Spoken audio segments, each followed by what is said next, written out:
Assalamualaikum warahmatullahi wabarakatuh. Perkenalkan, nama saya Dinda Deva, saya berasal dari kelas 2C D3 Teknik Telekomunikasi.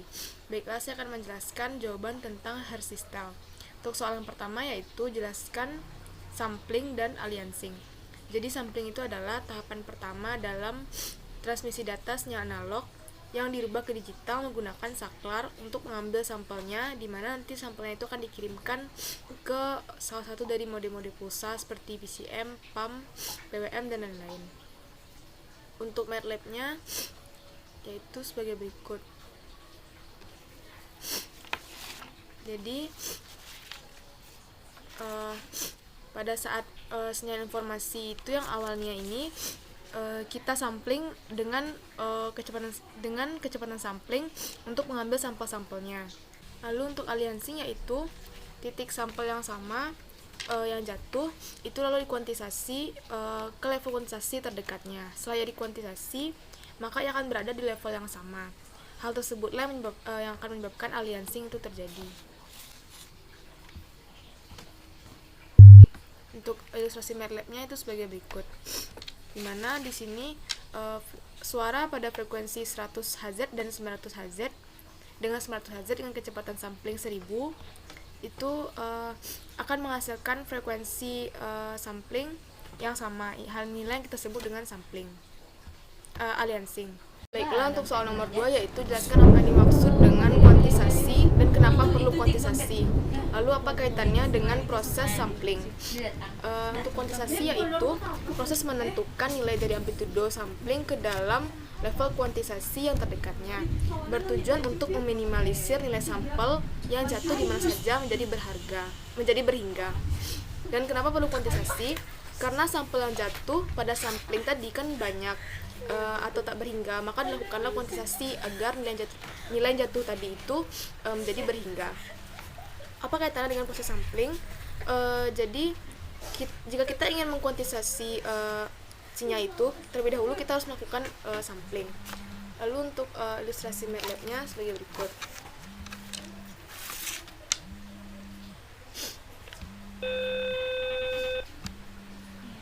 Lalu jadi nilai yang biru itu ini merupakan sampel yang jatuh di mana saja atau yang sangat banyak, lalu dikuantisasi ke nilai satu level kuantisasi terdekatnya agar nilainya itu mendekati nilai dari yang pasti dari amplitudonya. Lalu untuk soal nomor 3 yaitu jelaskan apa yang dimaksud dengan compounding dan kenapa perlu compounding, lalu apa kaitannya dengan proses kuantisasi. Jadi compounding itu adalah menambah dynamic range dari sinyal atau meningkatkannya. MATLAB-nya sebagai berikut.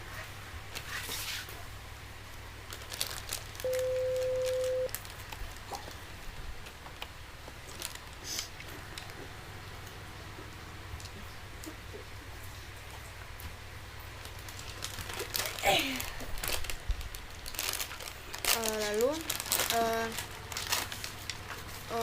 untuk compounding itu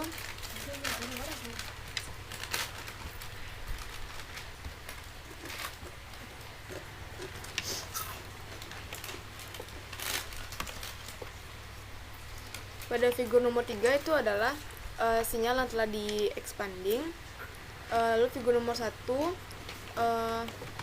ya adalah sinyal informasi yang asli. Lalu kita compounding untuk menaikkan sinyal lemah menjadi satu level kuantisasi yang terdekatnya tadi, lalu akan dikembalikan lagi ke satu level kuantisasi, lalu akan kita kembalikan lagi ke bentuk sinyal aslinya, lalu akan kita kirimkan ke penerima. Lalu apa kaitannya dengan proses compounding dan kuantisasi? Karena sinyal informasi yang awalnya tadi itu adalah sinyal lemah, maka kita perlu melakukan compounding terlebih dahulu untuk menguatkan sinyal yang lemah tadi.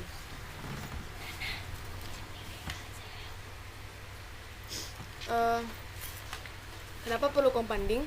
Karena dengan mengkompresi sinyal, maka sinyal akan terangkat dari amplitudo yang lemah dan tidak berada lagi di bawah satu level kuantisasi, sehingga dia tidak berada lagi di bawah satu level kuantisasi. sehingga dia tidak terjadi distorsi. Ketika dikirimkan ke penerima, maka sinyal harus dikembalikan lagi ke bentuk asli.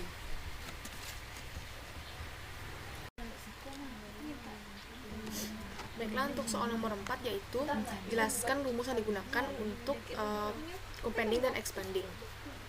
Rumus yang kita gunakan untuk compounding dan expanding yaitu V out sama dengan V max in dalam kurung 1 ditambah new V in per V max bagi dengan in kali 1 tambah new. Sinyal yang memiliki amplitude yang bervariasi dari min sampai max itu maka akan dikompressing dengan kita masukkan ke dalam rumus 1 ditambah V in new per V max, lalu akan kita dapatkan nilai dari V out. Untuk ilustrasi MATLAB-nya sebagai berikut. Pada fx ini kita ketikkan xt sama dengan randn dalam kurung 1,10,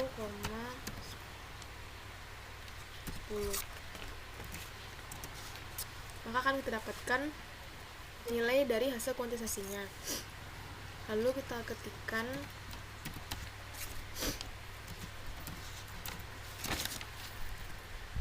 maka didapatkanlah di sini ada nilai yang bernilai min 1, 1, 1, 1 dan seperti yang tertera pada layar berikut. Baiklah, untuk soal nomor 5 yaitu jelaskan pengertian multiplex, kenapa kita perlu multiplex. Jadi multiplex itu merupakan menggabungkan dua saluran yang berbeda, dua saluran atau dua informasi dengan dua informasi yang berbeda. Kenapa kita perlu melakukan multiplex? Yaitu itu menghemat saluran fisik. Saluran fisik yang dimaksud yaitu seperti kabel, pemancar, dan penerima atau kabel optik. Selanjutnya untuk soal nomor 6 yaitu jelaskan penataan frame TDM, PCM 30 kanal dan 24 kanal. Jadi untuk PCM 24 kanal itu, di dalam PCM 24 kanal itu ada 24 saluran. Jadi ada dari 1 sampai 24 saluran yang akan kita dimultiplex menjadi satu saluran, yang mana di dalam satu saluran itu akan terdapat 24 slot, dan pada satu slot itu dibagi lagi menjadi 8 bit. Jadi masing-masing slot itu tuh ada 8 bit. Masing-masing slot itu ada 8 bit yang akan dikodekan dalam 8 bit PCM, yang mana slot pertama itu merupakan sinkronisasi slot yang merupakan sebuah kode unik. Lalu sampel-sampel dari itu tuh merupakan adalah pembagian waktu. Jadi juga dalam membuat kanal itu tuh ada untuk 1 sampai 12 itu adalah disebut dengan satu multiframe. Selanjutnya untuk PCM 32 kanal yaitu kita memultiplex saluran sebanyak 32 saluran. Kenapa 32 saluran? Yaitu salurannya itu dikhususkan untuk sinkronisasi. Jadi 32 saluran ini dimultiplex menjadi satu saluran. Saluran pertama itu atau slot pertama itu dikodekan lagi menjadi 8 bit PCM, yang mana saluran ke-17 itu merupakan saluran signaling atau tempat nada dikirimkan. Jadi kalau misalkan di HP itu akan ada nada seperti kayak nada ring dipanggil, nah itu ada pada ke saluran ke-17. Jadi untuk soal nomor 7 yaitu kenapa kita perlu line coding. Nah, 7 kenapa kita memerlukan line coding. Kita memerlukan line coding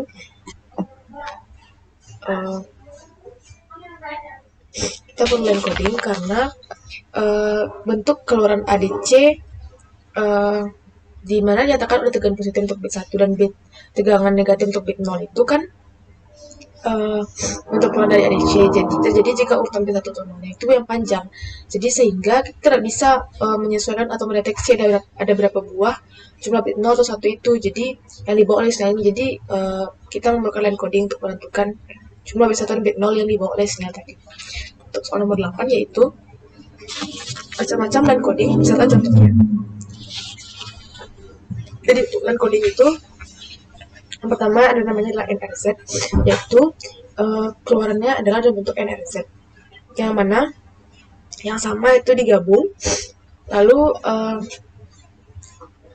yang kedua yaitu NRZ Mark 1, di mana setiap bit 1 itu kita nyatakan dengan perubahan level tegangan, dan setiap bit 0 itu kita nyatakan dengan polaritas yang sama dengan bitnya tadi. Untuk NRZ space 0, yaitu setiap bit 0 itu terjadi perubahan level tegangan, dan setiap bit 1 itu nyatakan dengan tegangan yang tetap.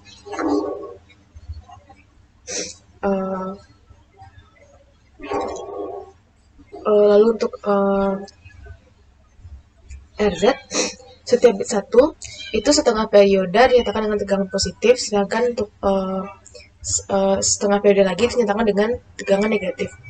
Yang kelima itu ada di fase, yaitu untuk bit pertama yaitu setengah periode dinyatakan dengan tegangan positif, setengah periode lagi dinyatakan dengan tegangan negatif. Lalu untuk bit berikutnya yang berbeda dari bit sebelumnya, aturannya itu sebaliknya, yaitu setengah dinyatakan positif, setengah periode lagi dinyatakan dengan tegangan negatif, setengah lagi dinyatakan dengan tegangan positif. Lalu kita bertemu bit 1 lagi, maka dia balik lagi seperti awal. Untuk yang keenam yaitu alternate mark inversion bipolar, di mana bit 1 dinyatakan dengan tegangan positif, bit 0 dinyatakan dengan tegangan 0, dan bit 1 berikutnya itu kita nyatakan dengan tegangan negatif. Lalu untuk yang ketujuh yaitu BNZS, yaitu B6ZS, di mana itu kita menggantikan 6 bit 0 itu secara berurutan. Lalu ada HDBN, itu menggunakan metode B00. Baiklah, sekian dari jawaban harsistal saya. Apabila ada kata yang salah, mohon dimaafkan. Assalamualaikum warahmatullahi wabarakatuh.